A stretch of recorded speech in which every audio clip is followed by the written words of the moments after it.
Dominant protector. Credit to the author. 1121-30. Ang mga pangalan po na nandito ay galing sa mga name generator. Kaya kung meron man pagkakatulad sa mga pangalan ng totoong tao o lugar, ito ay tunay na hindi sinasadya. Mag-usap tayo tungkol sa isang bagay. Nag-alinlangan si Carla bago niya ibuka ang kanyang bibig para basagin ang katahimikan. Ano ang dapat pag-usapan? Binuksan ni Terence ang kanyang mga mata. Sa totoo lang, si Carla ay talagang isang babaeng nakakapagpakilos ng iyong puso. Lalo na para kay Terence, nitong mga nakaraang taon, siya ang kauna-unahang babae na nakasama niya sandali bukod pa noong kasama niya si Xiaoqi, na medyo bata pa. Para kay Terence, ang alaalang iyon ay medyo natatakpan. Gayunpaman, si Terence ay isang napaka-prinsipyong tao. Si Carla ang kanyang amo at hindi kailanman tatawid si Terence sa linyang iyon para sirain ang relasyon sa trabaho ng isa't isa, hindi lang ito naaayon sa estilo ni Terence. Siguro naranasan mo na ang maraming kawili-wiling bagay, maaari mo bang sabihin sa akin ang tungkol dito? Dahil sa pagiging alerto at pagiging mapagpasyahan ni Terence, labis na na-curious si Carla. Naisip ni Carla sa sarili, tiyak na may kwento siya. Bagamat magkasing edad sila, magkaiba sila ng pamumuhay. Hindi, napaka-flat ni Terence at tumangging sumagot kay Carla. Medyo inis si Carla. Paanong ang taong ito ay napakakapal?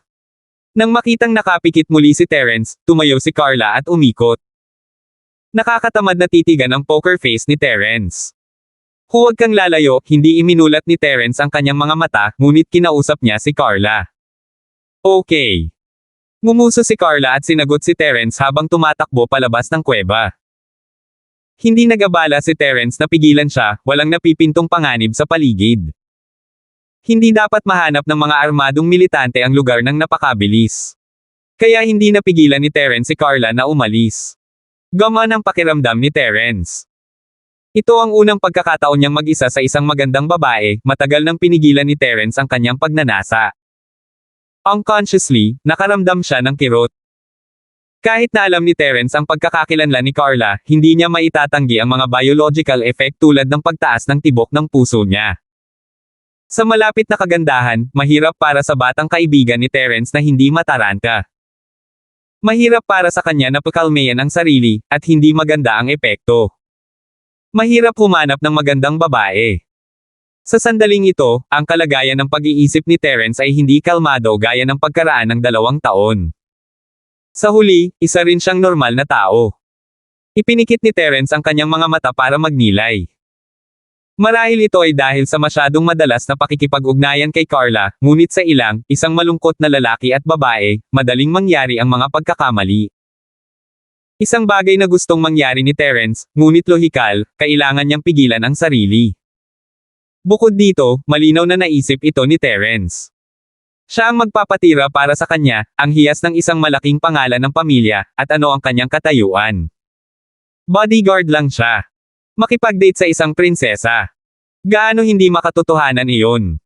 Tumakbo palabas ng kuweba si Carla, ngunit hindi siya masyadong nakalayo. Ayaw na niyang magdala ng gulo kay Terence, gumagawa lang siya ng snowman. Si House York ay isang malaki at misteryosong pamilya. Ang dahilan kung bakit ito umunlad at maging pinuno ng mga nakatagong bahay ay dahil may mga sikretong hindi alam ng sino man. Siya ang tagapagmana ng House York. Siya ay itinalaga upang maging tagapagmana ng ninuno ni House York. Isa ito sa mga dahilan kung bakit hindi siya makapagsanay ng cultivation. Ang kanyang dugo ay sagrado, siya ay umiral upang angkinan ng mana. Ayon sa pagtuturo ng ancestral ni House York, dapat simulan ni Carla ang kanyang pagsubok sa buhay sa edad na 16. Sa pamamagitan lamang ng pagdaan sa mga pagsubok, matatanggap niya ang mana. Sa panahon ng mga pagsubok, kailangan niyang gawin ito ng mag-isa kung hindi ay mawawala ang halaga sa likod ng pagsubok. Siyempre, ito ang mga pangunahing sikreto ni House York. Ni hindi kilala ni Carla ang kanyang sarili. Basta alam niya na ang kanyang dugo ay hindi tugma para sa paglilinang, at pinaalis siya ng pamilya ng mag-isa upang siya ay umangkop at maasa ang kanyang sarili upang maging isang kapaki-pakinabang na tao. Ang mga miyembro ng House York ay hindi kailangang linangin, ngunit kailangang may pinuno. Ang lolo ni Carla ay nagpahayag na siya ay nagplano na si Carla ang pumalit sa negosyo ng pamilya. Kaya lahat ng hirap na nararanasan ni Carla ay para mas maging may kakayahan siya sa paghawak ng negosyo ni House York sa hinaharap. Siyempre, kung hindi sila mga cultivator, hindi sila maaaring maging house leader ng House York. Sila ang mananagot sa pag-aasikaso sa mga negosyo ni House York. Ang papel na iyon ay walang pinagkaiba sa pagiging kasambahay. Pangalawa lang ang status na iyon sa may-ari. Maging si Carla ay itinago sa kadiliman tungkol sa mataas na inaasahan mula sa kanyang bahay. Siya ang pag-asa ni House Yorks para sa henerasyong ito. Kung makukuha niya ang mana ng ninuno ni House York, may pag-asa si House Yorks na umakyat sa rurok at malampasan ang mga nakatagong bahay at maging ang sinaunang martial sect. Kahit na ito ay mga alamat lamang, hindi makumpirma ng mga tao mula sa House Yorks kung magiging matagumpay ang mana. Ang ninuno ni House Yorks ay hindi rin magsisinungaling sa kanilang mga inapo kahit na ano, kaya magandang magkaroon ng pag-asa. Hindi maituturing na sinaunang martial sect si House York, ngunit natuklasan ng ninuno ng House Yorks ang isang sinaunang pagkasira. Sa sinaunang pagkawasak, doon nila natuklasan na maaari nitong ilipat ang sinaunang martial arts. Gayunpaman, ito ay may isang tiyak na depekto ng pagkabaliw. Napakalaki ng kapangyarihan para makontrol ng isa. Gayunpaman, si House Yorks ay naging pinuno pa rin ng mga nakatagong bahay. Ayon sa pagsisiyasat ng ninuno ni House York sa mga sinaunang guho, natuklasan niya na ang dahilan kung bakit siya nabaliw ay dahil ito ay ang pinagsamang martial arts ng dalawang magkaibang uri ng martial arts. Ang isang estilo ay parang apoy, ang isa naman ay parang tubig. Masyadong hindi tugma ang magsama sa katawan ng isang magsasaka na tiyak na haantong sa pagkabaliw ng practitioner. Ang pangunahing punto ay ang estilo ng tagapag-alaga ay mga babae, at ang ninuno ng bahay Yorks ay isang lalaki. Sa oras na naisip iyon ng ancestor ni House York, huli na ang lahat. Bago siya pumanaw, umaasa siya na maipalaganap niya ang sekreto ng sinaunang mga guho sa kanyang mga inapo sa isang bagong silang na babae. Si Carla ay naglalaro ng nyebe sa lupa. Pagkatapos gumawa ng snowman, isinulat niya ang 2001 dito. Pagkatapos, ginawa niyang poker face ang mukha ng taong yari sa nyebe. Matapos gawin ang lahat ng ito, hindi napigilan ni Carla ang pagtawa ng malakas. Nabalik si Terence sa realidad sa pagtawa ni Carla. Dahil sa ingay, nawalan ng focus si Terence. Sa edad na ito, napakababa ng kanyang resistensya sa babaeng kasarian. Ayaw ni Terence na masyadong isipin si Carla dahil maglalabas ito ng mga ipinagbabawal na kaisipan. Nanlaki ang mga mata, sumimangot si Terence at napagalitan, anong tinatawa-tawa mo? Haha, tingnan mo.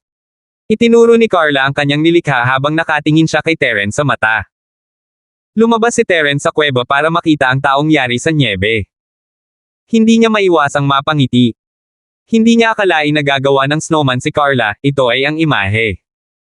Ito ay isang tumitingin, sagot ni Terence. Siyempre, ako ay isang natural, ito ay ang paglikha ng isang henyo. Masaya si Carla na nakuha niya ang papuri ni Terence. Nang sabihin ni Terence ang mga salitang iyon, bumalik siya sa kuweba. Sa puso ni Terence, kailangan niyang maging alerto at layunin. Binalaan niya ang kanyang sarili na hindi siya maaaring maging masyadong malapit sa kanya, dahil kung may nangyari, si Old Linford ang magiging ulo niya. Nang umalis si Terence matapos itong sumulyap ng isang beses, bahagyang nadismaya si Carla. Matapos magtrabaho ng kalahating araw sa paglikha ng kanyang taong yari sa nyebe, inilarawan ito sa tatlong salita lamang na ito ay isang looker. Inilabas ito ni Carla sa taong yari sa nyebe, na naduraj ang taong yari sa nyebe. 11:22. Sisipain kita hanggang sa mamatay, mamatay ka, paano mo ako pansinin? Tila ginawang Terence ni Carla ang taong yari sa nyebe. Paano naging napakatalino ng isang 16 na taong gulang na batang babae? Baka sa mukha niya ang lahat ng emosyon at kalungkutan. Ito rin ang pinaka-impulsive na edad para sa mga teenager na babae. Habang mas malamig si Terence sa kanya, hindi pumayag si Carla na sumuko. Sino ka para manghusga? Kahit na narito ka para tulungan si House York sa mga negosasyon, hindi mo na kailangang kumilos ng napakabastos sa akin. Nabasag ang snowman, at medyo nabalisa si Carla. She took a long time to make it, sayang naman na broken on impulse. Ang House Yorks ay matatagpuan sa Irona Lake, Avalonia.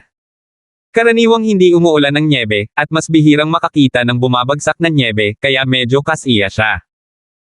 Bagamat nabasag ang snowman, ayaw itong gawing muli ni Carla. Sa halip, gusto niyang maglaro ng iba pang mga laro at nag-iwan ng mga sariwang bakas ng paa sa nyebe. Kahit na napakalamig, naglalaro pa rin si Carla. Namumula ang kanyang mga pisngi, ngunit ito ang unang beses niyang pagpapasaya sa sarili, ang kanyang isang walang pakialam na sandali. Sa bahay, si Carla ay nag-aaral ng chess at calligraphy painting o nag-aaral ng pamamahala sa bahay. Walang oras para maglaro siya. Hindi kumain ng kahit ano si Terence, kaya pinalamanan na lang niya ang natitirang karne ng ibon sa kanyang bibig. Kapag nagsasaka siya, kadalasan ay hindi na siya masyadong kumakain. Dumating ang takip silim sa isang kisap mata, at madilim sa labas. May mga alulong mula sa mga lobo sa di kalayuan. Medyo natakot si Carla, at tumakbo pabalik sa kuweba. Nang makabalik siya, nanlamig siya. Napakalamig. Inunat ni Carla ang kanyang kamay sa ibabaw ng apoy at binaligtad ang kahoy na panggatong. Binuksan ni Terence ang kanyang mga mata at pumulot ng ilan pang mga sanga upang pagsiklab ang mga ito sa apoy, na ginawang mas lumakas at uminit ang apoy. Tiningnan ni Carla ang cool na poker face ni Terence, at ang kanyang bibig ay tuyo. Tila inaalagaan pa rin niya ang kanyang sariling kapakanan. Pinili niya sa pagkakataong ito na magdagdag pa ng panggatong, siguro dahil sa sobrang lamig ng pakiramdam niya. Sa katunayan, pinangalagaan ni Terence ang kanyang kalusugan, ngunit hindi niya ito gustong ipahayag. Sa unang pagkakataon, magpapalipas ako ng gabing mag-isa, tumitig si Carla sa nag-aapoy na apoy, nakaramdam siya ng kalayaan at pagkasabik. Sa kanyang nakalipas na 16 na taon, hindi niya naisip na manatili sa isang kuweba. Magdamag. Natigilan si Terence at itinuro ang sarili, at mapait na ngumiti habang umiiling. Mag-isa. Hindi ba siya tao? Ang mga batang babae mula sa malalaking pamilya ay nag-iisip sa isang kakaibang paraan. Nakita ni Carla ang ekspresyon ni Terence, at inisip kung ano ang malamang na iniisip niya. Nahiya siya at gusto niyang muling sabihin, ibig kong sabihin na manatili sa mga estranghero para sa gabi. Hindi mga estranghero. Ibig kong sabihin, magpalipas ng gabi kasama ang isang batang lalaki. Habang pinapanood si Carla na kumilos ng hindi pare-pareho, bahagyang ngumiti si Terence. Ang ekspresyon ni Carla ay mukhang mas maganda sa apoy kaysa sa liwanag ng araw. Talagang napaka-romantiko ng sitwasyong ito. Huminga ng malalim si Terence. He tried his best to rein control over his emotions. Are you hungry? Hindi ako nagugutom, medyo inaantok na ako, gusto kong magpahinga sandali. Umiling si Carla. Hoy, sa oras na ito, hindi kalayuan sa kuweba, may isang lobo na umaalulong.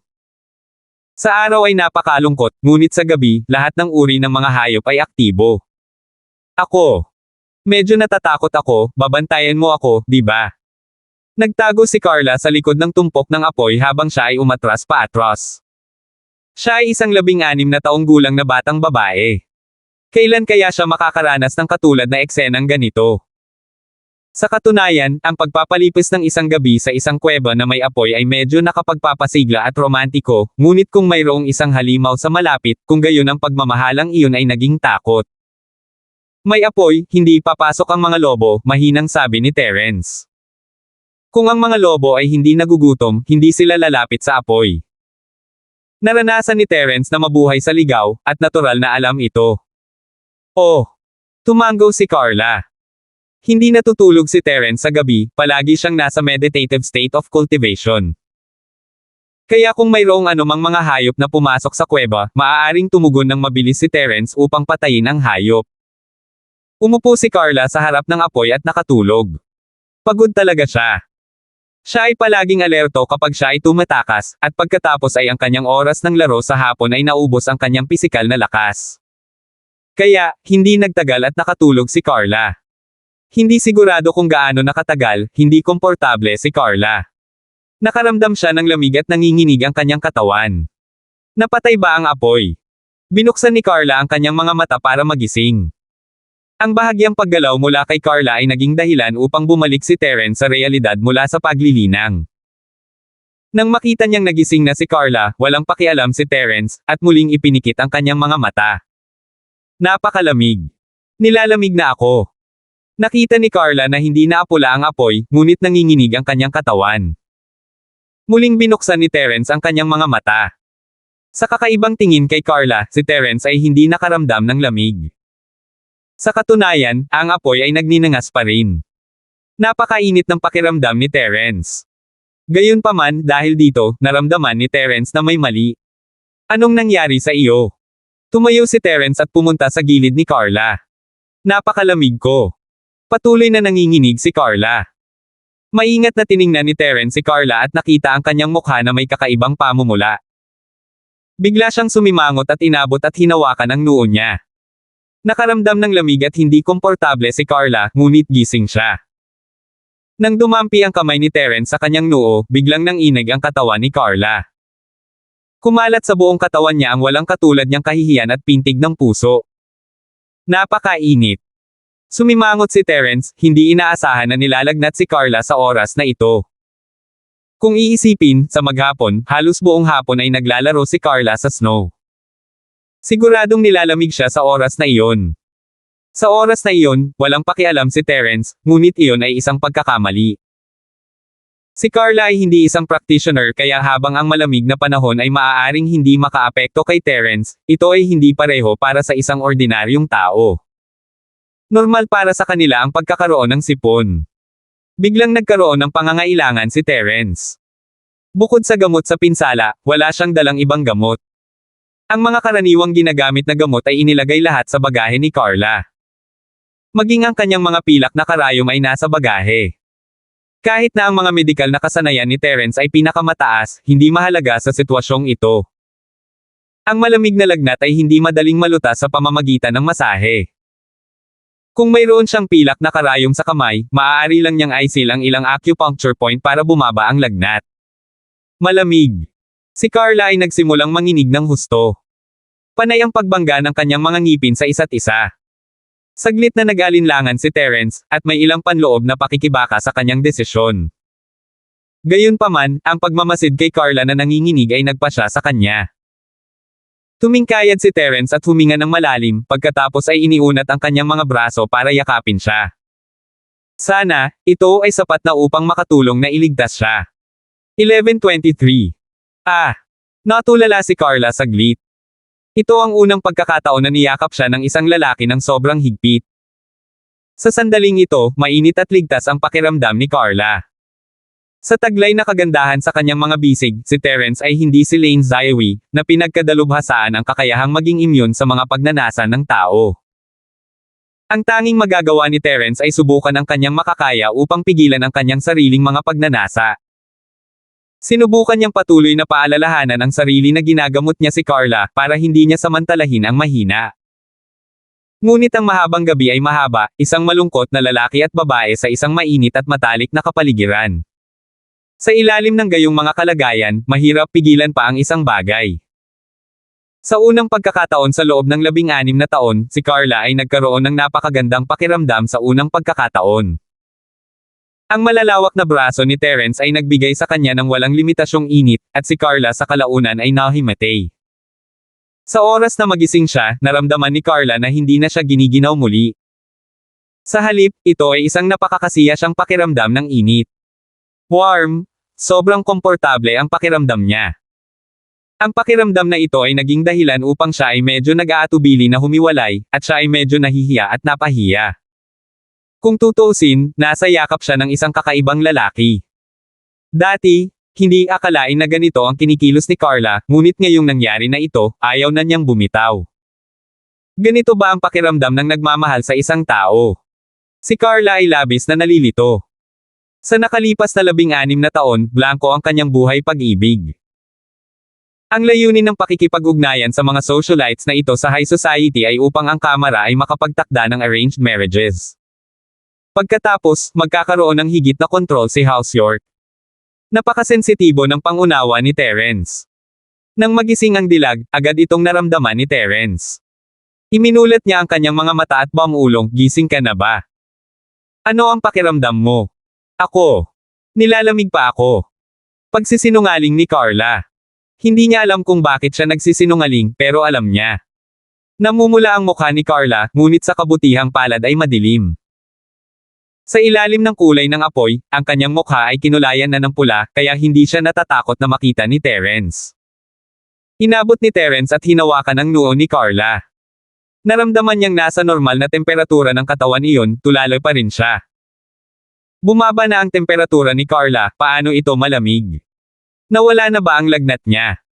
Sa pag-iisip tungkol dito, hindi malay ni Terence na inabot ang kilikili ni Carla. Hindi maiiwasang hindi sinasadyang dumaan sa dibdib ni Carla. Gayunpaman, tila sinadya niya itong abutin. Ngumuso si Carla at namula ang kanyang mukha, ngunit wala siyang sinabi. Hindi niya ito pinigilan. Ito ay isang kidlat na mabilis na pakiramdam na nagpalakas ng puso ni Carla sa kanyang paghinga. Ann. Si Carla ay nagpakawala ng mahinang hindi marinig na daing, ngunit kahit na ito ay mababa at hindi marinig, malinaw na naririnig ito ni Terence sa tahimik na kuwebang ito. Lumakas ng husto ang tibok ng puso ni Terence. Ito ang naging epekto ng tukso. Ilang sandali, uminit si Terence. Si Carla ay tensyonado, at kinakabahan. Ito kaya ang maalamat na bulong-bulungan ng pagpayag na mangyari ito. Si Carla ay hindi masyadong casual kaya malamang na ang kapaligiran ang nag-udyok sa kanya ng ganito.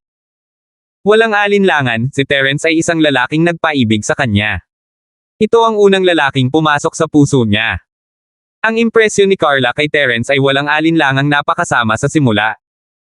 Dahil sa kalamigan at kawalang interes ni Terence, hindi komportable si Carla. Sa simula pa lang, palaging hindi makatwiran si Terence kay Carla. Ngunit hindi iyon ang issue, sa tuwing magmumungkahi siya ng isang bagay, palaging kalaban ni Terence. Hindi maalis ni Carla ang pagkasuklam na nararamdaman niya sa kanyang puso. Paanong ang lalaking ito ay mayabang? Gayunpaman, pinatunayan ng mga katotohanan na si Terence ay isang kahanga-hanga at hindi pangkaraniwang tao. Tama ang kanyang mga paghatol, at nang siya ay nasa panganib, siya rin ang unang nagpoprotekta sa kanyang kaligtasan. Nabaril man siya dahil sa pagiging wayward niya, wala pa rin siyang reklamo. Sa sandaling ito, naantig si Carla. Hindi niya alam kung ito ay binibilang-bilang pag-ibig, ngunit kung minsan ang pag-ibig ay kasing simple ng ganoon. Ang pag-ibig at puot ay maaaring magpalit-palit sa magkaibang sandali, at ang dating puot ay maaaring maging pag-ibig. Ang sandali kung kailan nailigtas ni Xu Xian ang Lady Bai, noon ay nahulog ang loob ni Lady Bai kay Xu Xian. Kaya sa sandaling ito, nagsimula na ring magustuhan ni Carla si Terence.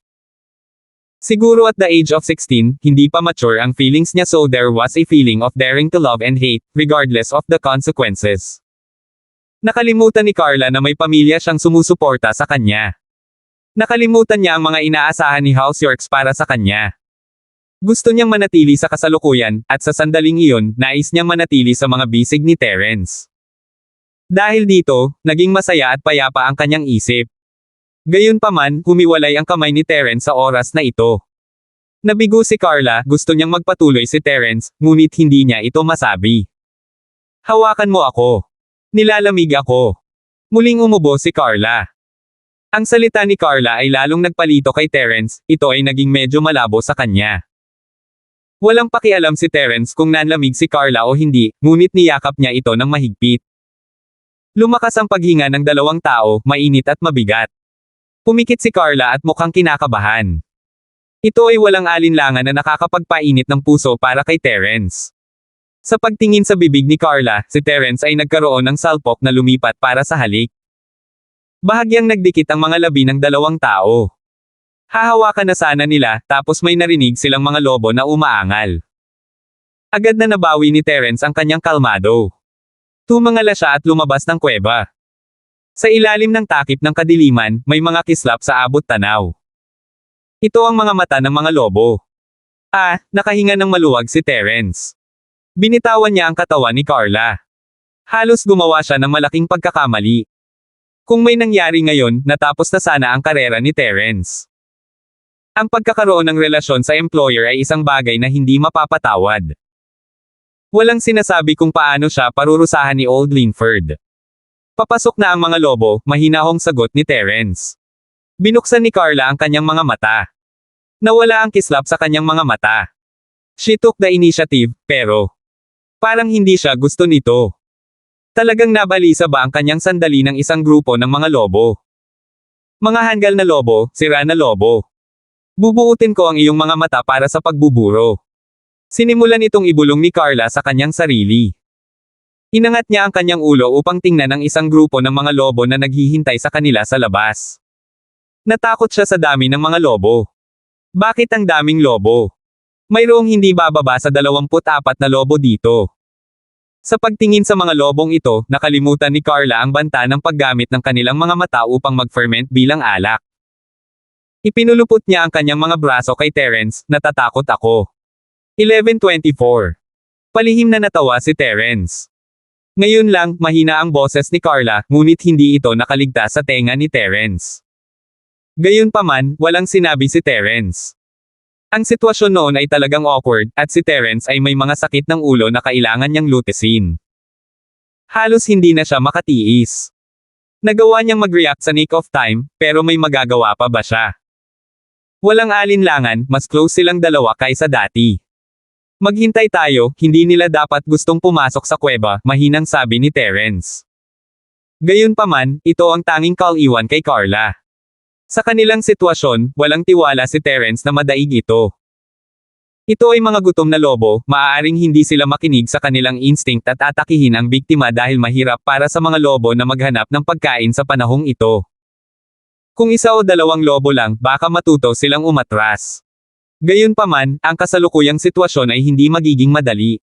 Oh, medyo natakot pa rin si Carla. Hinawakan niya si Terence at nag-ipon ng lakas ng loob, hawakan mo ako. Hindi sumagot si Terence. Nagkamali siya noon, hindi niya gagawin ang parehong pagkakamali. Hindi siya inakbayan ni Terence, ngunit hindi rin niya ito itinulak palayo. Napaka-conflict niya sa susunod niyang gagawin. Nakita ni Carla ang walang pakialam na ugali ni Terence, at ang kanyang puso ay medyo may hinanakit, ngunit napukaw din ang kanyang psikolohikal na lakas upang manalo. Tumalikod siya at nagkusa na yakapin si Terence. Isinandal niya ang kanyang ulo sa dibdib ni Terence at tahimik na pinakinggan ang tibok ng puso ni Terence. Sa sandaling ito, nakalimutan ni Carla ang katakutin ng mga gutom na lobo. Sa mga bisig ni Terence, naramdaman niyang ligtas siya. Pinalibutan ng mga lobo ang kuweba. Sa oras na ito, ang kompetisyon ay kung sino ang may pinakamaraming pasensya. Kapag lumiwanag ang langit, uurong sila, ngunit hinihintay nilang mawala ng pasensya ang kanilang biktima at makalabas sa yungib. Posible rin na ang mga lobo ay nagmamanman upang makita kung ang apoy sa kuweba ay mapanganib. Sa wakas, may isang lobo na naiinip. Sinubukan nitong lapitan ang kuweba. Inilapit ito ng gutom sa apoy.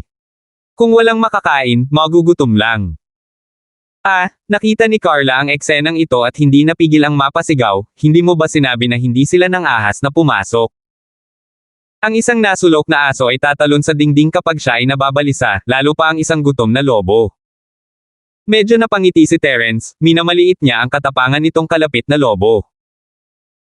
Si Terence ay hindi natatakot sa mga gutom na lobo, masisiguro ni Terence na kaya niyang harapin ang gutom na lobo na papasok, ngunit si Terence ay natatakot na habang ginagambala siya ng mga lobo, saktan nila si Carla.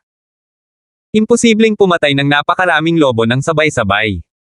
Ito ay masyadong hindi makatotohanan. Natatakot ako. Hindi nagsinungaling si Carla sa pagkakataong ito, talagang natakot siya. Oh! Wala lang, pag-aaliw ni Terence, ngunit ang kanyang mga mata ay nakatuon sa lobo na sinubukang maglakad papasok sa kuweba. Gumalaw at huminto ang lobo ng ilang beses. Tila payapa at kalmado, ngunit dahil sa gutom, kumilos ito. Hindi napigilan ni Carla na mapasigaw, at hinawakan ng mahigpit ang kamay ni Terence. Kumunat ang noo ni Terence. Hindi niya inaasahan na ang lobo na ito ay napakatapang, kahit na imposibleng asahan na ito ay otres. Sa isang iglap, itinakda ni Terence ang kanyang puso na patayin ito. Ang pagpatay dito ay malulutas ang karamihan sa kanyang mga problema, kung hindi ay naroon pa rin ang problema. Hintayin mo ako, may kakainin tayong karne bukas ng umaga, mahinang itinulak siya ni Terence palayo. Si Carla ay halatang medyo nag-aatubili, ngunit wala siyang magagawa tungkol dito. Dapat ba niyang hintayin na dumating ang lobo? Kaya si Carla ay sumunod kay Terence, at sinabi sa kanya, mag-ingat ka. Hindi nagsalita si Terence, ngunit biglang tumakbo papunta sa lobo at itinaas ang kanyang paa para durugan ang ulo ng lobo. Sinipa ng matapang na lobo ang ulo at lumipad paatras at namatay sa impact nang bumagsak ito sa dingding ng kuweba. Mabangis ang pagkilos ni Terence, at ikinagulat nito ang mga lobo sa labas. Ang mga lobo, na medyo sabik na sumulong, ay biglang umatras ng 2 hakbang paatras. Gumawa din si Carla ng panloob na tandang. Hindi niya inaasahan na ganoon kalakas si Terence. Sinipa niya ang lobo hanggang sa mamatay, at iyon ang nagpapahinga sa kanyang kinakabahan na puso. Matapos sipin ni Terence ang lobo, hindi na siya bumalik sa tabi ni Carla. Nakatayo siya sa parehong lugar, malamig na nakatingin sa mga lobo sa labas ng kuweba. Medyo natakot talaga ang mga lobo. Alam nila na si Terence ay isang napakadelikadong biktima, ngunit sila ay nagugutom. Hindi sila umalis, ngunit naghihintay pa rin sila sa labas ng kuweba, para sa tamang pagkakataon. Marahil sa mga mata ng mga lobo na ito, si Terence ay makapangyarihan, ngunit hindi sapat ang lakas para madaig ang isang grupo ng mga lobo. Kung talagang makapangyarihan si Terence, maaari na siyang makasuhan sa labas ng kuweba para patayin silang lahat. Eagle. Medyo natatakot ako, pwede ka bang bumalik? Hindi sinasadyang tinawag ni Carla si Terence. Hindi sumagot si Terence. Sa oras na ito, hindi siya makaalis. Kailangan niyang bantayan ang galaw ng mga lobo. Nakita ni Carla na hindi siya pinapansin ni Terence, sa kasamaang palad ay napangiti pa siya, ngunit halatang hindi iyon nakikita ni Terence, dahil walang mata si Terence sa likod ng kanyang ulo. Pagkaraan ng ilang sandali, sa wakas ay may 2 gutom na lobo na hindi nakatiis, at sinubukan ang kanilang kapalaran kay Terence. 2 lobo, madali pa rin silang makitungo ni Terence. Umaasa na ngayon si Terence na kakaunti na lang ang mga lobo na hamanin siya sa isang pagkakataon, pagkatapos ay kakayanin sila ni Terence. Ang kanyang takot ay tambangan siya bilang isang grupo na mahirap para sa kanya na hawakan. Matapos maglakad ang 2 lobo patungo sa pasukan ng kuweba, sinugod ng isang lobo si Terence, habang ang isa pang lobo ay hindi sumugod kay Terence. Sa halip, sumugod ito patungo sa bangkay ng unang lobo. Ngumisi si Terence, ang lobo na ito ay medyo matalino, tila ang pakiramdam ng pagtutulungan ng magkakasama sa pagitan ng mga lobo ay talagang masama. Bawat isa ay may kanya-kanyang ideya.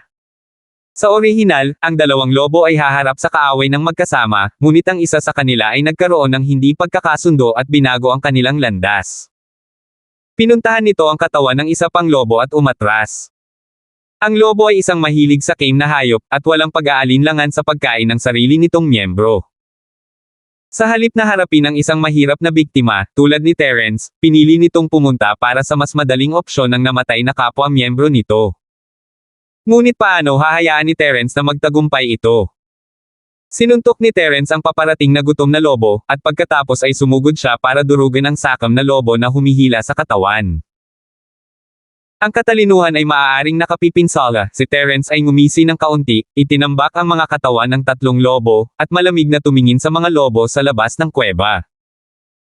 Ang isa pang 2 lobo ay natukso at naging mga bangkay sa bunten, na naging dahilan upang ang mga lobo sa labas ay naging mas maingat at maingat.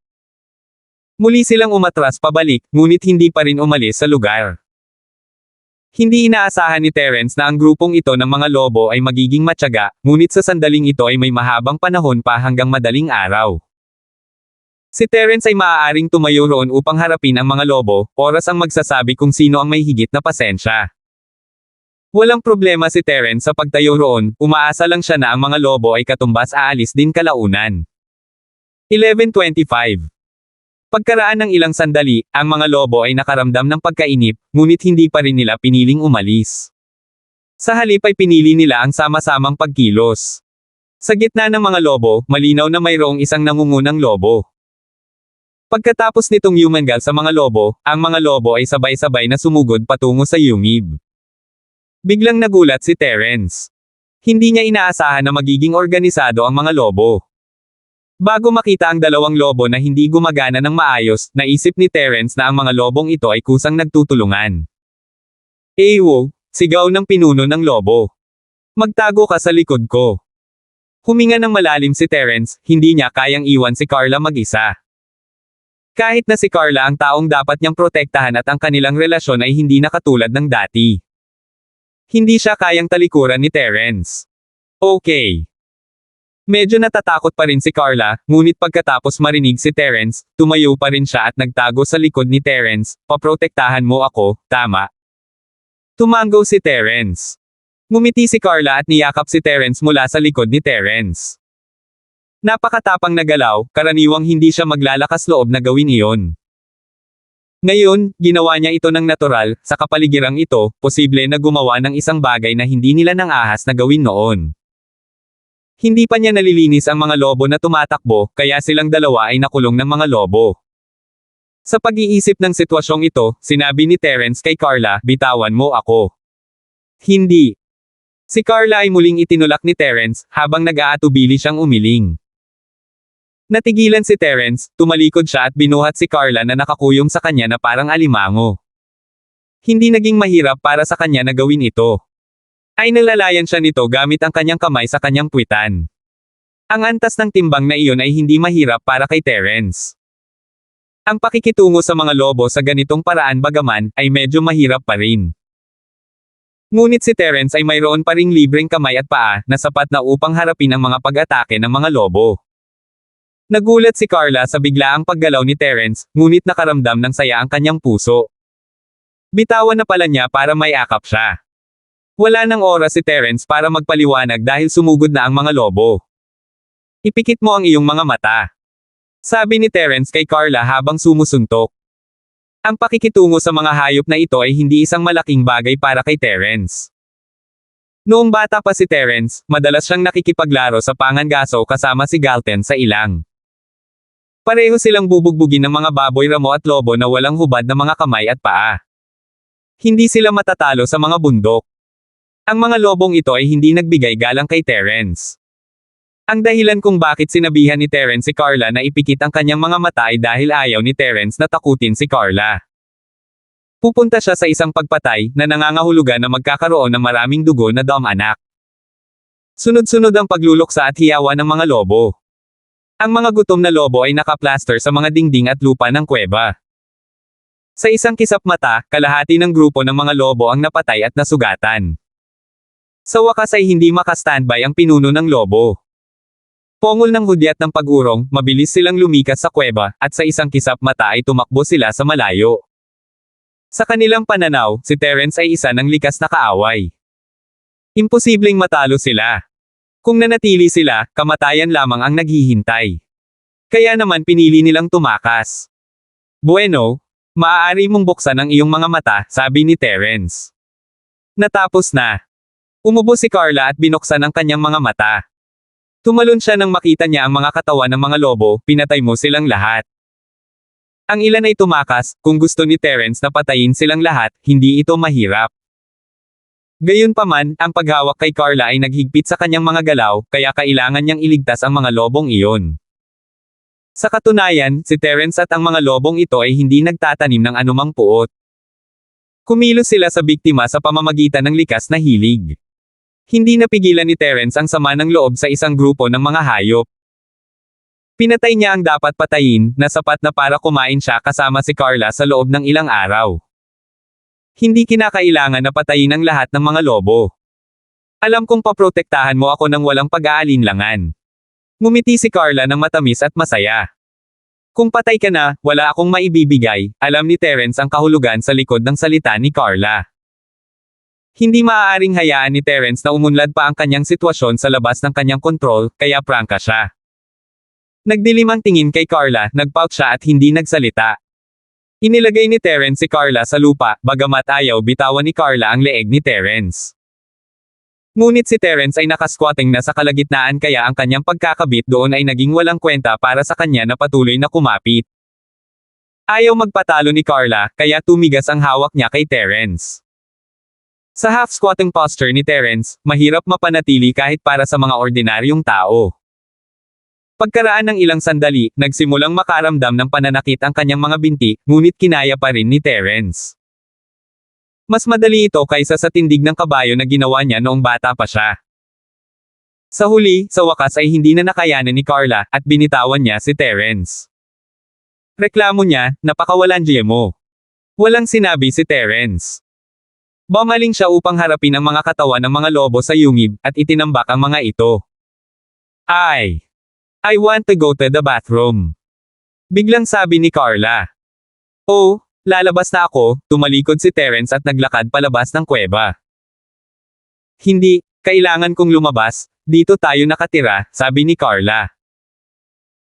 Oh, pagkatapos ay lumabas ka, hindi ako aalis sa kuweba, tumalikod si Terence at naglakad pabalik sa kuweba. Pero natatakot ako, kailangan mong samahan ako. Si Carla ay kapareho ng ibang mga babae sa kanilang panahon ng pagre-rebelde. Pinoprotektahan siya ni Terence, kaya wala siyang masyadong pakialam sa mga formalidad at naging mas matapang. Okay lang, kunin mo lang ang mga mata nila at i-ferment para sa alak. Hindi napigilan ni Terence na mapabuntong hininga. Naisip ni Carla ang sarili niyang retorika. Hindi niya inaasahan na maririnig ang malambot niyang boses kanina. Medyo napahiya si Carla, ngunit pagkatapos ay naisip paano kung narinig niya ito. Sa katunayan, nakaramdam siya ng lakas ng loob na hindi siya natatakot sa naisip ni Terence. Sinabi niya, ang ibig kong sabihin ay papatayin mo sila, para mai-ferment ko sila. Hindi nakaimik si Terence, medyo hindi makatwiran ang babaeng ito, Tere na, hindi ako sisilip. Kumunat ang noo ni Carla. Wala siyang sinabi. Umaasa siyang sumisilip si Terence sa kanya.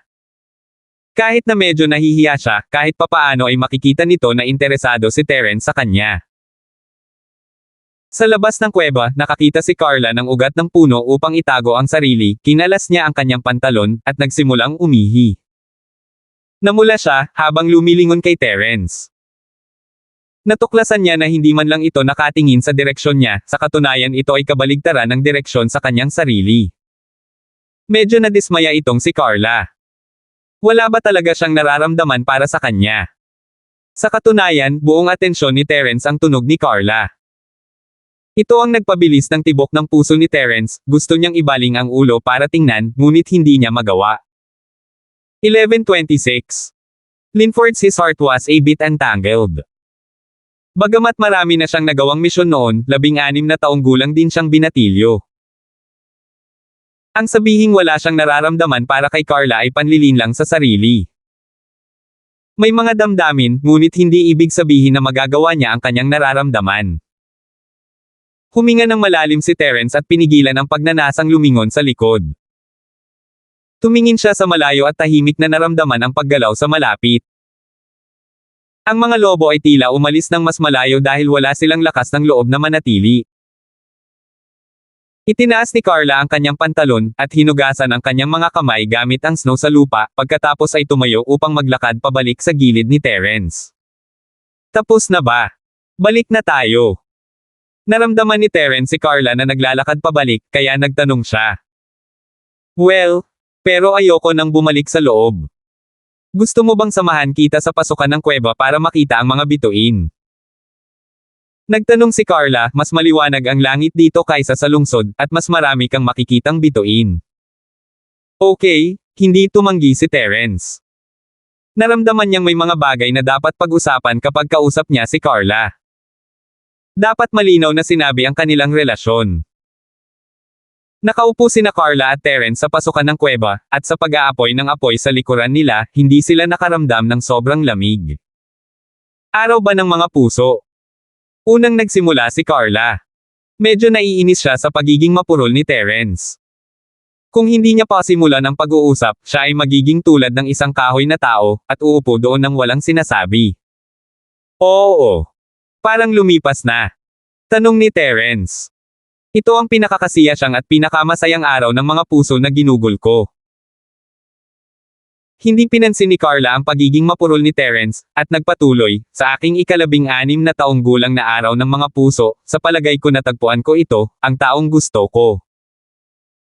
Biglang tumibok ang puso ni Terence, ang ibig sabihin ni Carla, naiintindihan ito ni Terence. Gusto talagang magtapat sa kanya ni Carla sa ganitong kapaligiran.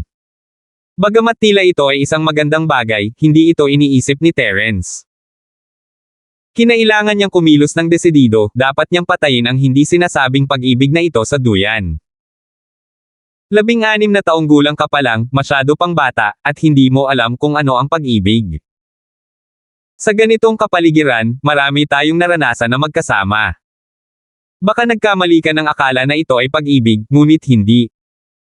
Pinutol ni Terence si Carla. Pagkatapos, nagpatuloy siya, pagbalik mo sa Avalonia, makikita mo na ang lahat ay katawa-tawa dito. Hindi, alam ko kung ano ang iniisip ko, ang 16 ay bata. Noong unang panahon, magkakaroon na ako ng isang anak.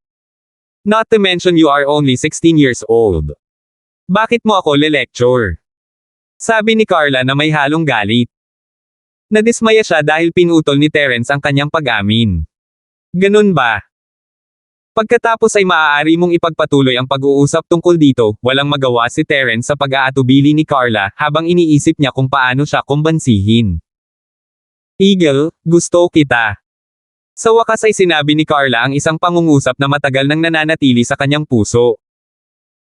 Pagkatapos noon, nakahinga siya ng maluwag na para bang natapos niya ang isang malaking kaganapan. Ano ang nagustuhan mo sa akin? Ang dahilan ni Terence para hayaang magpatuloy si Carla ay upang malutas niya ang problemang ito mula sa ugat. Binigyan mo ako ng katiwasayan. Dati, noong nasa ganong delikadong sitwasyon ako, makakatakas ka ng mag-isa, ngunit bumalik ka para protektahan ako. Nasasaktan ka dahil sa akin. Pero, hindi ka nagreklamo? Sabi ni Carla, sa sandaling iyon, sa tingin ko ay nagsimula na akong magkagusto sa iyo. Miss York, sa tingin mo ba ay hindi katawa-tawa ang iyong iniisip? Isa akong bodyguard, responsable sa pagprotekta sa iyo. Kung ibang tao, ganoon din ang gagawin nila. Ang tungkulin ko ay makapagsumbong sa aking superior. Kaya ano ang kinalaman niyan sa pagtataya ng aking buhay para iligtas ka? Malamig na sinabi ni Terence, sa madaling salita, kung hindi ikaw ang pinangangalagaan ko, handa din akong protektahan sila gamit ang aking katawan. Kung gayon, wala akong pakialam, gayon paman, ikaw ang unang lalaki na pumasok sa aking puso sa loob ng 16 na taon, at dapat na ikaw ang huli. Nag-aatubili na umiling si Carla, gusto lang kita, babalik ako para sabihin sa nanay at tatay ko.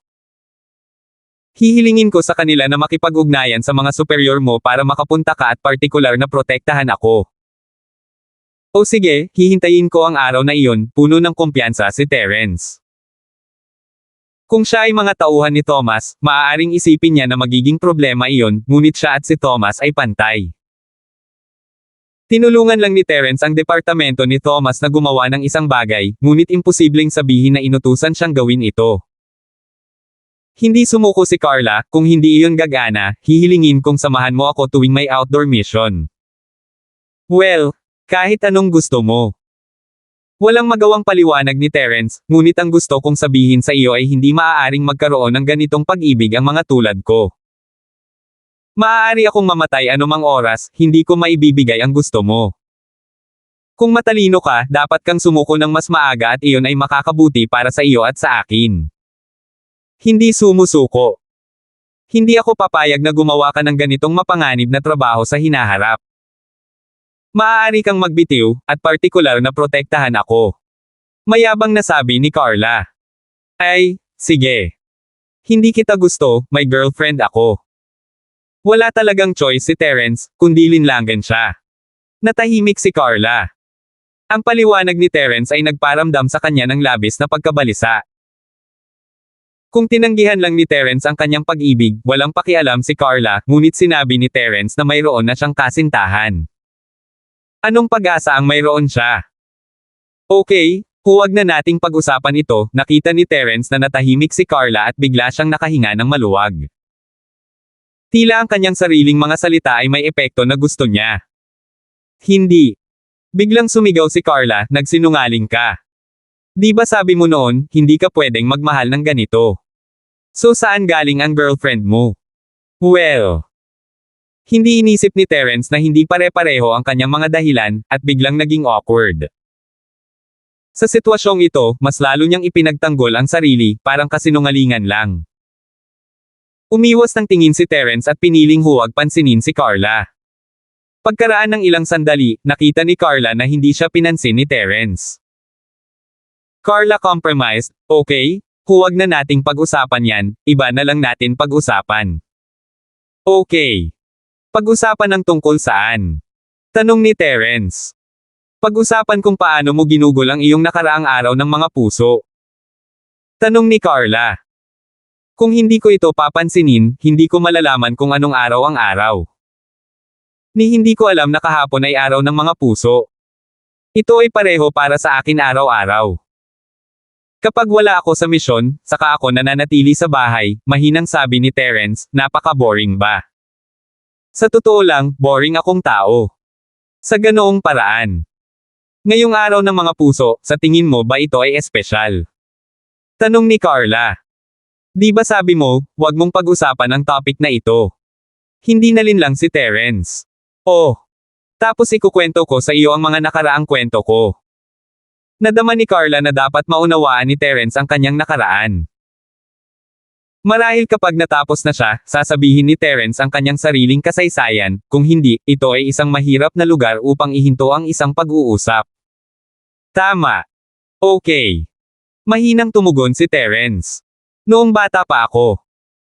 Nagsimulang magsalita si Carla tungkol sa kanyang kasaysayan, at tahimik na nakinig si Terence sa gilid.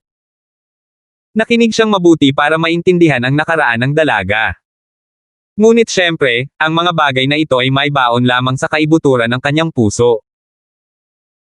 Unti-unti, nagkaroon ng liwanag sa abot tanaw, at sumapit ang bukang liwayway. Nakatulog si Carla sa mga bisig ni Terence. Hindi napigilan ni Terence, tahimik niyang tinatamasa ang init ng sandaling ito. Ngayong araw ng mga puso, laging tatandaan ni Terence. Ngunit ito ay hindi isang bagay na nais niyang banggitin muli. Ang dagandong ng makina ng helicopter ay nagmula sa malayo. Marahil ay natuklasan ni Thomas ang kanilang posisyon at nagpadala ng rescue plane. Dapat matapos na ang lahat. 11:27. Deputy Leader, isa siyang middle stage na Mystic Class Physical Master, so bakit siya makikinig sa akin? Nung na-assign siya sa akin, dapat sumunod siya sa akin. Pinadala sila para i-assist ako, pero hindi para maging alipors ko. Binigyan ko siya ng maraming magagandang babae, pero si Boxer Lee ay perwisyo sa kanyang panlasa. May gusto siya sa isang magandang babae. Sa totoo lang, gusto lang niyang ipaglaban ang isang babae. Sa totoo lang, pinili niya ang isang malas na mapapangasawa. Tapos na sa isang suntok. Jerwin, sinusubukan mo bang magsinungaling at itulak ang iyong mga responsibilidad? Kumunat ang noo ng deputy leader. Magagandang babae, pero si Boxer Lee ay perwisyo sa kanyang panlasa. May gusto siya sa isang magandang babae. Sa totoo lang, gusto lang niyang ipaglaban ang isang babae. Sa totoo lang, pinili niya ang isang malas na mapapangasawa. Tapos na sa isang suntok. Jerwin, sinusubukan mo bang magsinungaling at itulak ang iyong mga responsibilidad? Kumunat ang noo ng deputy leader. Nahirapan siyang paniwalaan na ang isang peak mid-stage na Mystic Class Fighter ay maaaring mapatay sa isang suntok. Mayroon akong surveillance video ng buong eksena, maaari kong i-play ito para mapanood mo. Mabilis na idinagdag ni Jerwin, hindi ako nangangahas na magsinungaling sa iyo. Ipadala mo sa akin. Ang deputy leader ay nakinig sa kumpiyansa na pananalita ni Jerwin at nag-isip na malamang na hindi siya nagsisinungaling. Hindi niya alam na binago ni Jerwin ang katotohanan nito, ngunit mula sa video, hindi talaga iyon makikita. Pagkatapos ng lahat, si Fighter Lee ay patay na, at ang mga patay na tao ay hindi maaaring tumstigo. Okay. Sinabi ni Jerwin, deputy leader, paano ang boxing arena? Hindi ito maaaring gumana ng walang humahawak sa lugar, paano kung mayroong isang tao na hindi maaaring harapin?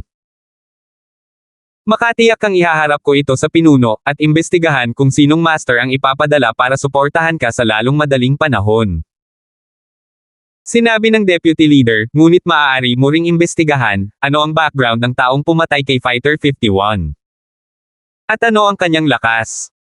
Deputy Leader, magpapadala ka ng ibang tao, pero matutulad ba sila kay Fighter Lee na pinalipad? Kung magkagulo, hindi ko makontrol. Napangisi ang bibig ni Jerwin, hindi mo alam ito, ngunit ang lungsod ng Starfield ay isang lugar na maraming crouching tigers at hidden dragons. May mga veteranong mandirigma sa lahat ng dako, kung ang taong iyon ay gumawa ng kaguluhan, kung gayon siya ay madaling mapatay. Pag-iisipan ko ang puntong ito. Ang bagong master, uutusan ko siyang makinig sa utos mo, para hindi siya magsimula ng gulo. Sabi ng deputy leader. Kung gayon mapipigilan ko sila. Tuwang-tuwa si Jerwin. Ito ang gusto niya. Maraming mga master sa paligid niya. Kung hindi mo makontrol ang isa, madali kang mamamatay. Ngayong ginamit niya ang pagkamatay ni Fighter Lee bilang isang halimbawa, magkakaroon na siya ngayon ng awtoridad na mag-utos. Deputy Leader, sa palagay ko ay hindi natin dapat imbestigahan ang taong pumatay kay Fighter Lee. Ang napatay siya sa isang suntok, nakakatakot isipin kung gaano kalakas ang master na iyon. Hindi tayo dapat gumawa ng kaaway ng mga ganitong uri ng tao. Gusto nilang maghiganti kay Boxer Lee, at ngayong patay na siya, wala na silang dahilan para maghanap ng gulo sa ilalim ng lupa. Maaaring tama ka. Kung talagang pinatay niya si Fighter Lee sa isang suntok, kung gayon siya ay hindi bababa sa lakas ng pagsilip sa late stage na Mystic Class o kahit isang taong sumipot sa Earth Class. Kung walang malalim na puot, kung gayon mas mabuti na huwag tayong magkaaway. Gayunpaman, ang pagkamatay ni Fighter Lee ay nakakalungkot. Sumangayon ang deputy leader sa mga pananaw ni Jerwin. Namatay siya dahil sa sarili niyang kasalanan. Hindi natin siya kailangang ipaghiganti. Ang pangunahing layunin ko ay kumita ng pera. Kung naghahanap tayo ng gulo, magbubukas pa ba tayo ng boxing arena? Si Jerwin ay hindi nag-aalala tungkol sa pagkamatay ni Fighter Lee. Hindi man lang niya naisip na maghiganti sa kanya. Naisip ni Jerwin na pinakamabuting huwag ay drag pababa ang kanyang fighting arena. Ang bagay na ito, tatalakayin ko ito sa pinuno. Sa huli, isa siya sa atin, isang miyembro ng Firewolf Gang. Kung namatay siya ng walang kabuluhan, baka isipin niyang nasa ilalim niya ang Firewolf Gang. Kung ang mga chismis ay nagsimulang kumalat, kung gayon ang ating pangalan ay maaaring makaladkad sa putikan. Sumagot ang deputy leader, ito ay magpapababa sa moral ng lahat ng iba pang mga kapatid na nagsapanganib ng kanilang buhay para sa layunin. Hoy!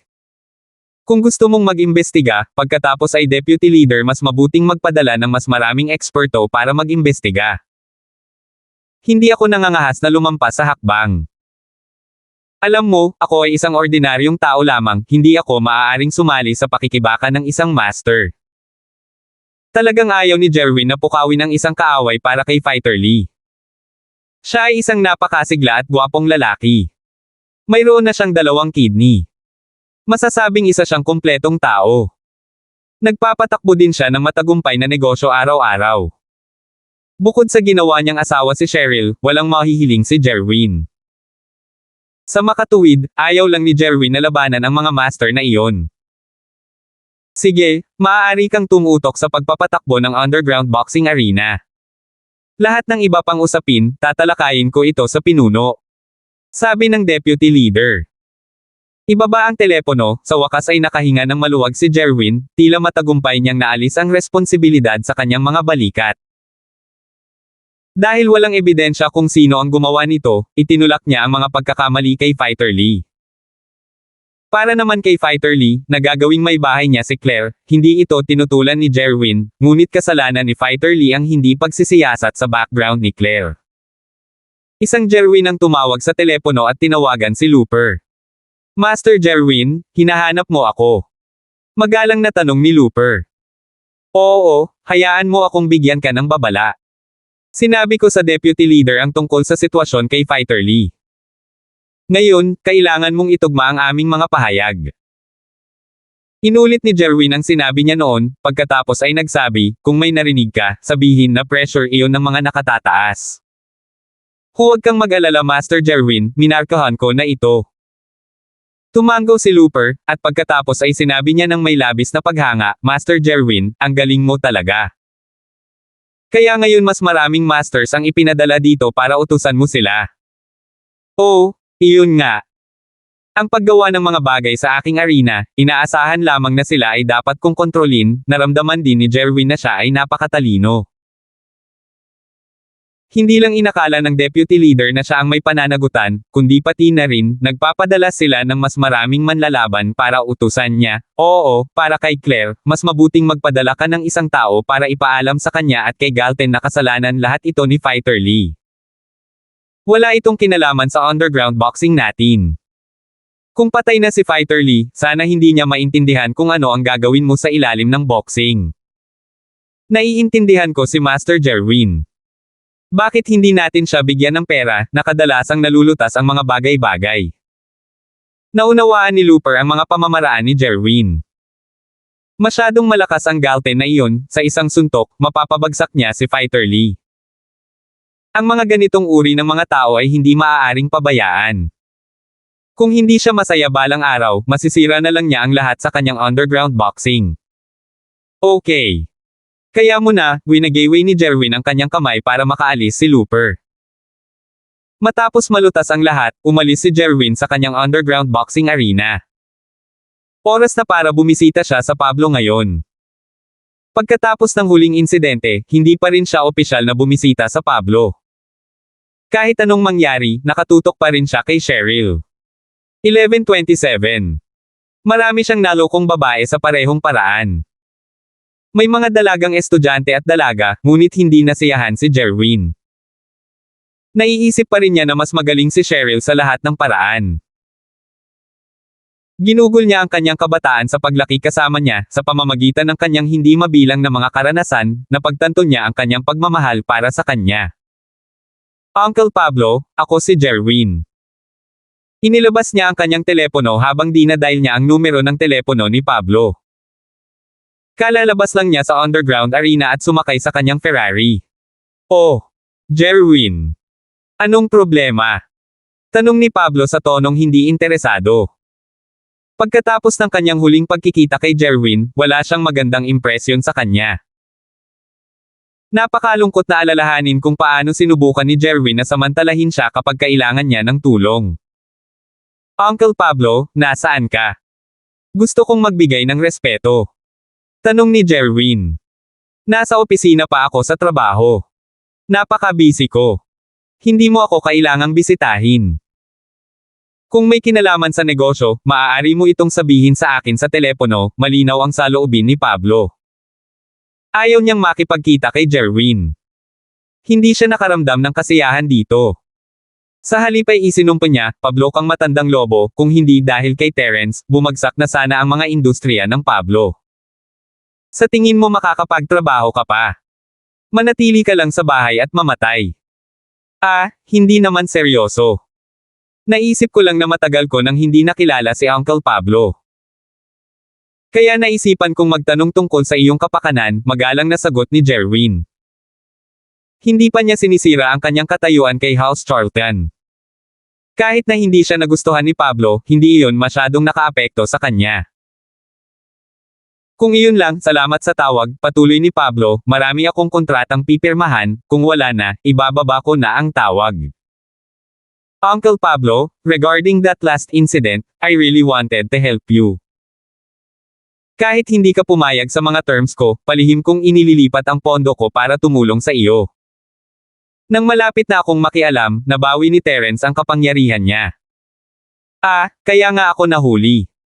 Sana hindi mo na lang isapuso ang ginawa ko. Paliwanag ni Jerwin. Naiintindihan ko, hindi kita sinisisi, magalang na sagot ni Pablo. Iyon lang ang gusto kong marinig, kung gayon hindi ko na itutuloy ang pag-abala sa iyong trabaho. Nag-aatubili si Jerwin na ibaba ang tawag. Noong una ay gusto niyang magbigay galang kay Pablo pagkatapos ay umalis kasama niya upang bisitahin ang villa ni Cheryl. Parang usok lang ang plano niya. Ngunit gusto pa rin niyang bisitahin si Cheryl, kaya kailangan niyang gawin ito ng mag-isa, nang hindi inanyayahan.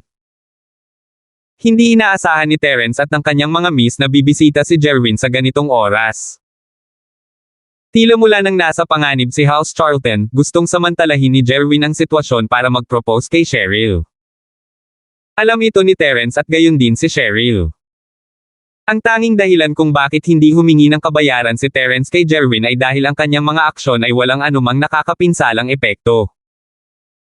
Ang kanyang mga intensyon ay kasuklam-suklam, ngunit hindi mapaparusahan. Gayunpaman, nagtago si Jerwin kaya mahirap siyang hanapin. Ate Cheryl, ang tagal mo na. Lalo kang gumaganda. Iniabot ni Jerwin ang isang bundle ng mga rosas kay Cheryl. Kumunat ang noo ni Cheryl. Naiinis siya sa presensya nito, ngunit tinanggap pa rin niya ang mga bulaklak. Pagkatapos ay sa isang iglap, ibinigay niya ito kay Yasi. Yasi, narito ang mga ito para sa iyo. Oh! Tinanggap ni Yasi ang bundle ng mga rosas at ipinasa ito kay Terence. Narito, Shield bro, ito ay para sa iyo. Ah! Sinalo ni Terence ang mga bulaklak at mula sa gilid ng kanyang mga mata, nakita niya ang maasim na ekspresyon ni Jerwin. Sa kabuuan ng kanilang pagpapalitan at pagtatagpo, si Terence ay palaging nangunguna kay Jerwin. Hanggat walang ginagawang padalos-dalos si Jerwin, walang gagawin si Terence sa kanya. Tungkol naman sa background ni Jerwin, alam ito ni Terence. Ang nag-iisang tao tulad ni Jerwin ay hindi isang problema, ngunit ang kanyang background ay suportado ng Firewolf Gang. Sa kanilang kasalukuyang sitwasyon, ayaw ni Terence na gawing kaaway ni Pamela and Charlton ang lahat. Dahil hindi pa rin neresolba ang sitwasyon ng House Turner, hindi magandang idagdag ang Firewolf Gang sa kanilang listahan ng mga problema. Hindi magiging problema para kay Terence na mag-impake lang at umalis, at bumalik sa West Star Village. Sa nayon, mayroon pa rin siyang Old Linford at Galton. Kung sino man ang dumating naghahanap ng gulo, nililigawan si kamatayan. Gayunpaman, hindi ito posible para sa House Charlton. Sa pagkawala ni Terence, paano mabubuhay ang Missy at Yasi? Sinubukan ni Jerwin na ibagsak si Terence, ngunit hindi ito nagtagumpay sa mahabang panahon. Masyadong malakas si Terence para hawakan. Si Jerwin ay may boxerly, ngunit kahit siya ay hindi kumpiyansa na labanan si Terence ng direkta. Kahit si Mazo ay nabugbog sa pagiging lumpo. Kaya't maaari lamang lunukan ni Jerwin ang kanyang pagmamataas at kumilos na parang hindi ito isang malaking bagay. He casually laughed it off. So, hindi mo ba ako papapasukin at maupo? Cheryl sis. O tama, mangyaring pumasok. Si Cheryl ay isang magalang na tao. Hindi niya gusto na kasama si Jerwin, ngunit matagal na niyang kilala si Jerwin. Tumabi siya at pinapasok siya. Nang nasa loob na ng villa si Jerwin, hindi siya pinansin ni Cheryl. Nakayakap lang siya kay Yasi at nagpatuloy sa panunood ng kanilang teleserye. Tulad ng para sa mga serye sa TV, ito ay lahat ng cartoon, at agad na itinapon si Jerwin.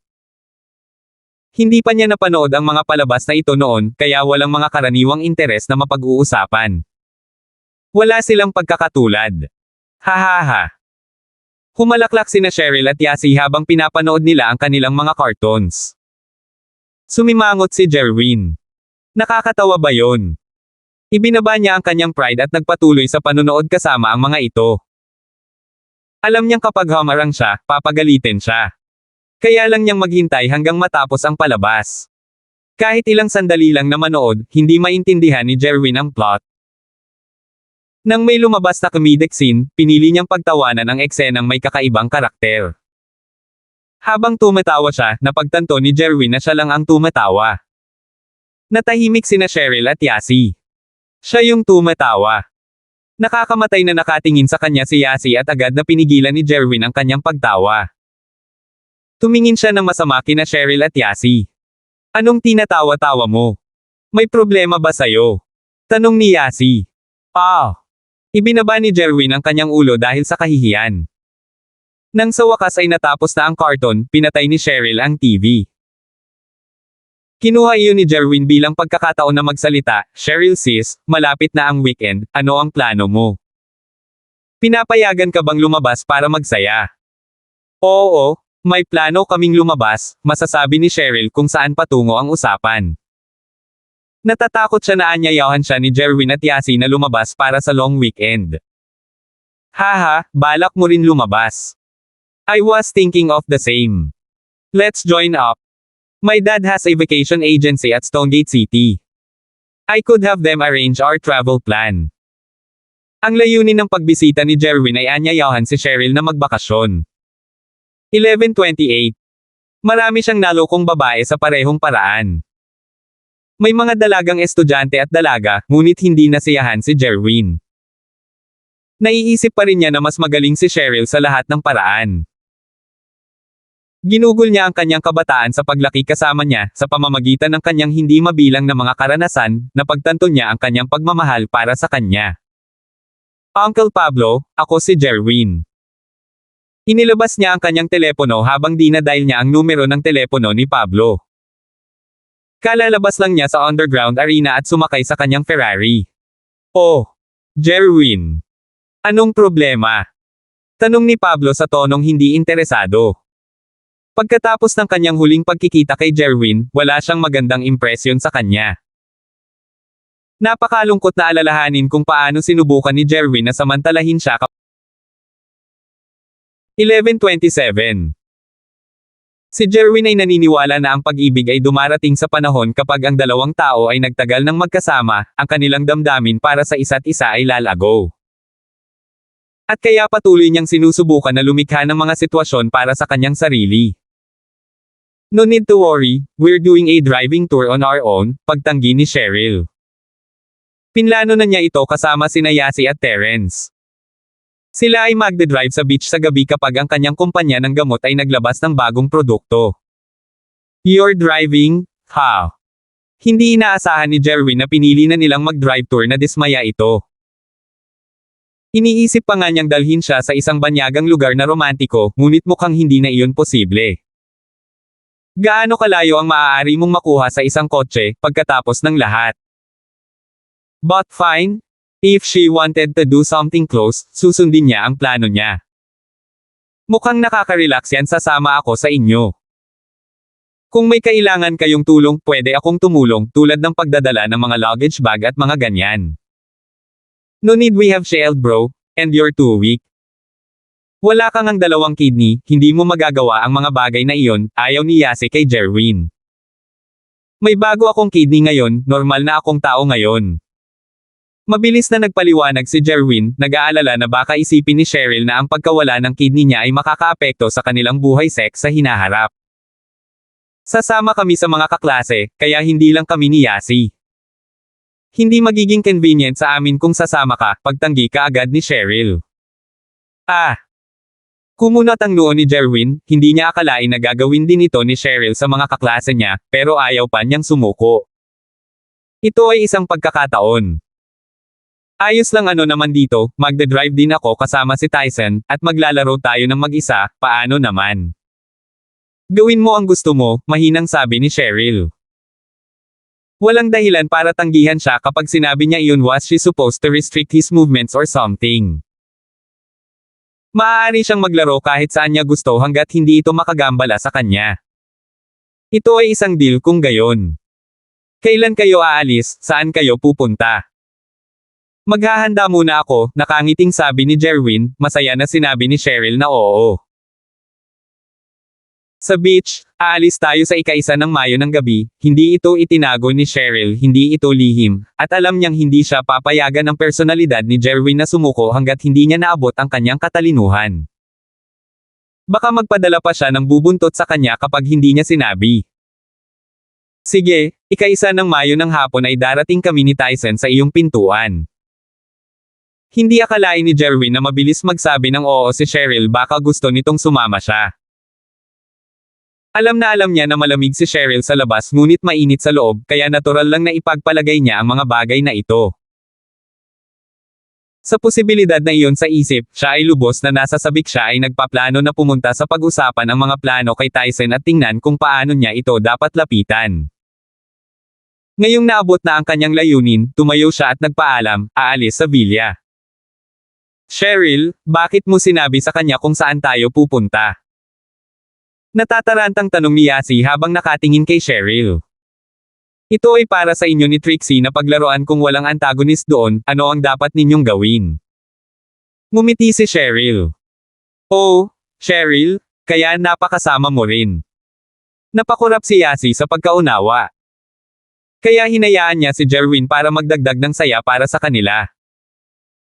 Natuwa rin si Terence, parang kahit si Miss ay may mga pagkakataong nakikigulo siya sa mga tao. Sa totoo lang, wala talagang choice si Cheryl na pilitan siyang gawin ito. Pagkatapos ng lahat, kadalasan ay hindi niya nais na maging sanhi ng sinumang magulo sa normal na mga pangyayari. Umakyat na tayo, pagod na ako, hindi na nagsalita pa si Cheryl at naglakad na. Gumawa ng magandang gabi si Yasi kay Terence at tumakbo din siya. Umiling si Terence at pumunta sa kwarto ni Uncle Fredo. Gusto niyang sabihin sa kanya ang tungkol sa bagay na iyon kay Jerwin, at kung paano siya naruroon sa kanilang holiday drive. Kung susubukan ng lalaki ang anumang nakakatawa, papasok siya. Ngunit kailangan pa niyang pag-usapan ang mga detalye kay Uncle Fredo. Itinulak niya ang pinto para hanapin si Uncle Fredo na nagsasanay. Ngumiti siya at binuksan ang kanyang mga mata. Terence, nandito ka. Kumusta, Uncle Fredo? May nararamdaman pa ba? Tanong ni Terence, nagtataka kung kumusta na siya sa kanyang pag-alis. Isang hakbang na lang bago ko maabot ang Mystic Face, ngunit sa isang lugar na tulad nito kung saan ang enerhiya sa hangin ay manipis, kailangan ng maraming oras upang ma-absorb ito. Hindi ito mangyayari sa ilang sandali, umiling si Uncle Fredo. Nahulaan na ito ni Terence. Alam niya ang tungkol dito. Nakapasok lang si Terence sa Golden Face pagkatapos ng maraming yaman na ginamit sa kanya ni Old Linford. Alam niyang manipis ang chi sa natural na mundo, lalo na kung ikukumpara sa Jade Space. Ito rin ang dahilan kung bakit naging Golden Class lang siya nitong nakalipas na dosenang taon. Pagkatapos lamang niyang magkaroon ng sekreto ng Jade Space ay nagsimula siyang tumaas ng napakabilis. Tama, si Uncle Fredo. Dumating si Jerwin, binago ni Terence ang paksa, palagi kong nararamdaman na may plano siya. Ano sa palagay mo? Si Jerwin ay palaging tagahanga ni Cheryl. Siya ay isang taong nakamit ang kanyang mga layunin sa anumang paraan, ginagawa ang anumang bagay hanggang sa maabot niya ang mga ito. Naunawaan ni Uncle Fredo ang personalidad ni Jane Wen, kaya tumpak ang kanyang mga salita. Uncle Fredo, sinasabi mo? Tanong ni Terence. Terence, ang dami mong alam tungkol sa firewolves. Tanong ni Uncle Fredo, hindi sumasagot sa tanong. Mga firewolves. Hindi masyado, umiling si Terence, dahil hindi ko naintindihan ang background niya kaya wala akong ginawa sa kanya noon. Medyo tense na ang mga bagay-bagay, at mas gugustuhin kung hindi na magkaroon ng mga kaaway. Tama. Tumango si Uncle Fredo, iyan ang tamang pag-iisip. Ang Firewolf ay isang sect gang, ngunit ang kanilang lakas ay malaki. Sila ay itinatag matagal na ang nakalipas, at noong ako ay isang batang pinuno ng isang sekta, ang pangalan ng Firewolf ay malakas sa pandinig ng parehong mga nakatagong bahay at mas maliliit na sekta. Hindi sila mas mahina kaysa sa alinman sa mga ito. Oh, ganyan sila kalakas. Nagblink si Terence. Oo, si Jerwin ay mula sa Firewolves gang, at hindi ako sigurado sa kanyang posisyon doon, ngunit mas mabuti kung pabayaan natin siya. Tumango si Uncle Fredo, maaari mo siyang parusahan ng kaunti, ngunit hindi mangyayari ang pagpatay sa kanya. Naiintindihan ko. Tumango si Terence. Ang mga iniisip ni Uncle Fredo ay hindi malayo sa kanyang sarili. Kung iiwasan ni Jerwin ang anumang bagay na lalampas sa kanyang ilalim, wala rin siyang gagawin sa kanya. 11:30. Tumingin si MS Yorks kay Galton, at naramdaman niya na siya ay napakabait na bata. Siya ay mabait, madamdamin, at tila siya ay lubos na katugma sa kanyang anak na babae. Wala siyang gaanong materialistikong pag-iisip tulad ni Randy, mahalaga lang siya kung mabait siya o hindi. Ang iniisip ni Randy, sa kabilang banda, ay dapat manatili si Galton kahit anong mangyari. Isa siyang Hercules, at kung tutulungan niya siya sa kanyang tindahan ay uunlad ang kanyang negosyo. Si Claire, sa kabilang banda, ay halatang mas natural sa harap ng kanyang tagapagligtas. Jaime, kailangan ko talagang magpasalamat sa iyo kanina. I'm so sorry. Akala ko sinasabi mo lang ang bagay na iyon, hindi ko akalain na papatayin mo talaga ang fighterly na iyon. Haha. Tumawa ng malakas si Galton, tawagin mo na lang akong Galton, hindi ako masanay na marinig ang tunay kong pangalan. Wala naman talaga akong ginawa hindi naman masyado. Tatawagin na lang kitang Jaime, sa palagay ko. Galton. Parang hindi maganda sa akin iyon, hindi napigilan ni Claire ang pagbigkas ng isang pangalan na parang walang hiya. Nag-uusap ang dalawa nang may kumatok sa pinto. Napatalon sina Randy at Miss York sa gulat. Nag-aalala sila na ang mga tao mula sa arena ay magpapadala ng isang tao upang maghiganti kay Galton, at habang tinitiyak sila ng presecni ni Galton, hindi nila maiwasang matens. Matanda, hindi sila, tama. Mukhang namutla si Miss York, palayo sa pinto. Pupunta ako para tingnan. Nagpapanik na rin si Randy, ngunit sinira ni Fighter Lee ang kanilang pinto noong huling pagkakataon na ramdaman niyang hindi uubra ang pagpapanggap na wala sa bahay. Tito York, sasama ako sa iyo. Tumayo si Galton, pinunasan ang langis ng pagkain sa kanyang bibig nang walang pakialam sa mundo. Si Randy ay mas kalmado kasama si Galton. Binuksan niya ang pinto, sino? Sino ito? Randy, tama ba? Ako si Scorpion. Dumating si Scorpion upang bayaran ang pamilya ng kaunting pera sa ilalim ng utos ni Jerwin. Ito ay isang tao mula sa arena. Yumigting ang mukha ni Randy habang tinitingnang mabuti si Galton. Walang pakialam si Galton. Binuksan niya ang pinto at malamig na tumingin kay Scorpion, sino ka? Anong gusto mo? Ako si Scorpion, nandito ako para humingi ng tawad kina Randy at Claire. Nanginig si Scorpion nang makitang binuksan ni Galton ang pinto kung hindi dahil sa gawaing ginagawa, tumakbo na siya. Pagkatapos ng lahat, ito ang halimaw na pumatay kay Fighter Lee sa isang hit. Hindi siya isang taong kaya niyang hawakan. Scorpion. Sino ka sa tingin mo? Tinatawag si Uncle York sa pangalan niya. Gusto mong mamatay. Nanlaki ang mga mata ni Galton, itinaas ang braso na parang sasampalin siya. Lolo Galton, mangyaring iligtas ako. Nanlambot at nanginginig ang mga binti ni Scorpion habang nakaluhod sa sahig, pinagpapawisan ng malamig, Tito York, nandito ako para humingi ng tawad kay Tio York. May kalokohan ka ba sa utak? Hindi natuwa si Galton, Lolo Galton ang tawag mo sa akin, pero si Uncle Yorks ang tawagan, Uncle sinasabi mo na mas mataas ako kay Uncle Yorks. Nandito ka ba para magdulot ng conflict sa pagitan natin? Ancestor York. Mabilis na binago ni Scorpion ang kanyang mga salita, hindi inaasahan na ang isang magaspang na tao tulad ni Galton ay mag-iisip tungkol sa ganoong klase ng loika. Sige, sabihin mo sa akin kung bakit ka pumunta dito. Naiinip na sabi ni Galton. Lolo Galton, nandito ako na kumakatawan sa arena para bisitahin si Ancestor York. Ang manlalaban na si Lee ay isang baliw, siya ang dahilan ng lahat ng ito, sana ay iligtas mo kami at huwag dalhin ang iyong galit sa aming arena. Mahinang sabi ni Scorpion. Sige, nakuha mo na, ano pa ba? Naiinip na sabi ni Galton. Narito ang isang bank account na may 1 milyon dito, dapat ay si Ancestor Yorks ang nanalo, ngunit dahil sa hindi patas na taktika ni Fighter Lee, natalo si Ancestor Yorks sa taya. Inilabas ni Scorpion ang card, please accept this. Kinuha ito ni Galton at ipinasa kay Randy, sige, scram wala akong oras makipag-usap sa maliliit na lalaki na tulad mo. Ako. Si Randy ay hindi pa nakakita ng ganoon kalaking halaga sa isang bank card, hindi siya nang ahas na tanggapin ito. Ngunit si Scorpion, sa kabilang banda, ay agad na tumakbo nang marinig ang kumpirmasyon sa bahagi ni Galton, hindi man lang ito maibabalik ni Randy kung gusto niya. Sa puntong iyon, nakahinga ng maluwag ang pamilya ni Randy. Kung personal na dumating si Scorpion upang humingi ng tawad, nangangahulugan ito na ang arena ay natakot kay Galton, at ayaw na niyang magkaroon ng anumang gulo sa kanya. Ang 1 milyon na iyon ay upang matiyak na iniwan niya sila ng mag-isa. Hawak ang 1 milyon sa kanyang kamay, naramdaman ni Randy na nananaginip siya. Mayroon ba talaga siyang ganito kalaking pera sa kanyang mga kamay?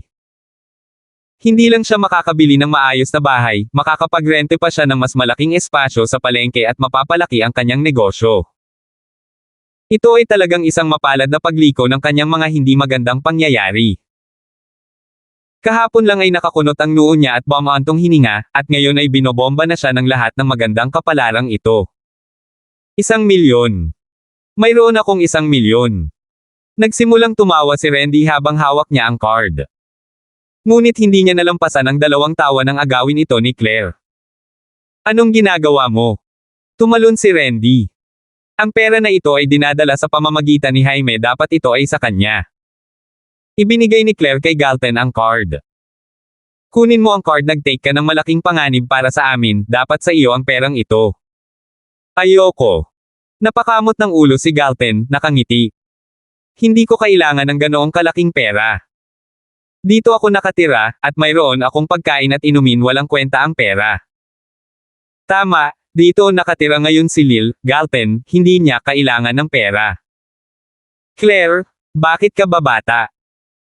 Hinihiling mo ba sa kanya na umalis sa pamamagitan ng pagbibigay sa kanya ng pera?